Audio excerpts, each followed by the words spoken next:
Manappuram Finance, we'll move on to that now, has posted a strong fourth quarter with the profit jump of a whopping 87%. VP Nandakumar, chairman at Manappuram Finance, joins us on the show to decode the quarter gone by and the highlights of the financials. Mr. Nandakumar, good afternoon, good to have you. Can you take us firstly through the highlights of the fourth quarter numbers and give us a sense of why employee costs continue to remain high for the quarter?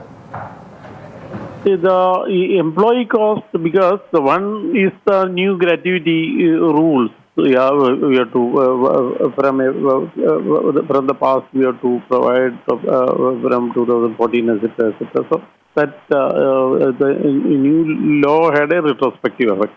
So that had an impact that has been provided for. That has been that is one impact. The second is that we have started new initiatives like the SME lending, other businesses, etc. So the results will be start flowing in over some time. So that has added the cost. That is also booked here. So, what has been driving the yields for the company, and what's the margin trajectory given the softening of interest rates? Are you looking at lowering your lending rates as well going ahead?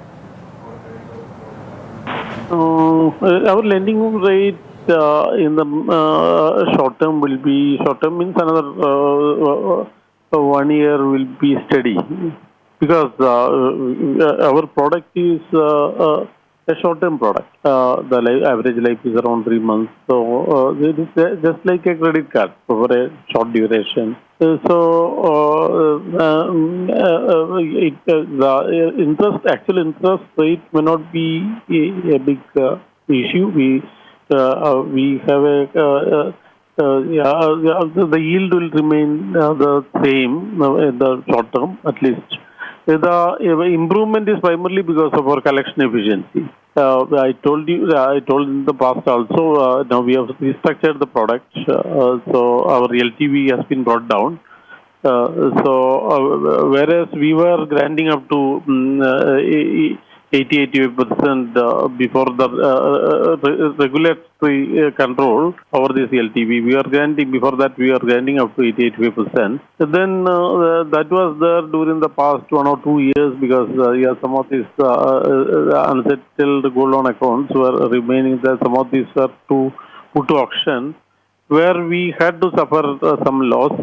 Now, because of two things, now the collection machinery, we are encouraging the customer to remit interest monthly. Ideally, we are offering some incentives also for that, and also technology is of help. We have an online platform where the customer using his mobile can remit interest 24/7 from anywhere in the world. So all these have facilitated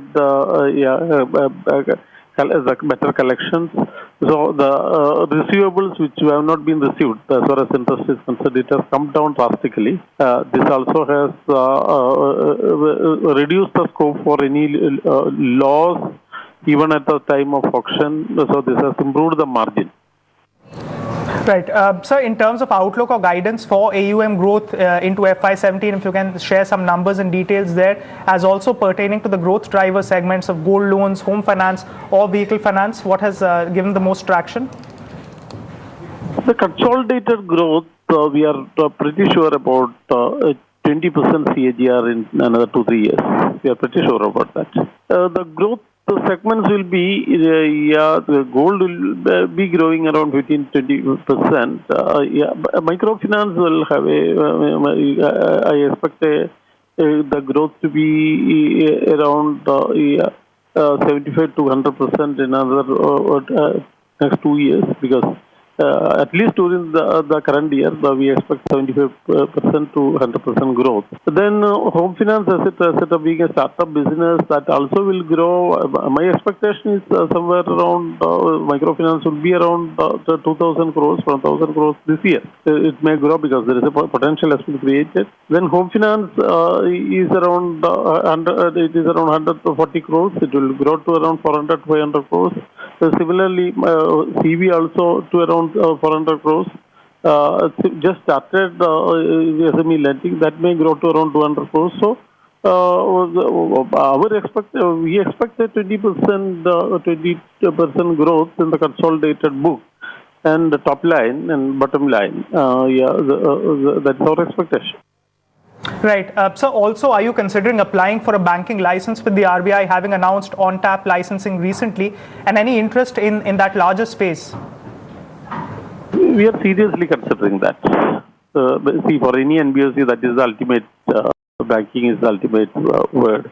So, we are really, we are interestingly looking at the final guidelines to come. As soon as the final guideline come, before that we will make up our mind. We are seriously discussing that. Yeah, and generally we are in favor of that. Fair enough. We leave it at that, Mr. Nand Kumar. So that was the detailed highlights of Manappuram Finance, a robust set of numbers. The stock is reflecting that, has opened gap up and holding out at price gains of 17%. And as the management highlighted, they're also seriously considering a banking license and applying for a banking license post the on-tap license notification that has been released by the RBI recently. Well, let's move on from one earnings to another. Flashing at the bottom of your screen, there's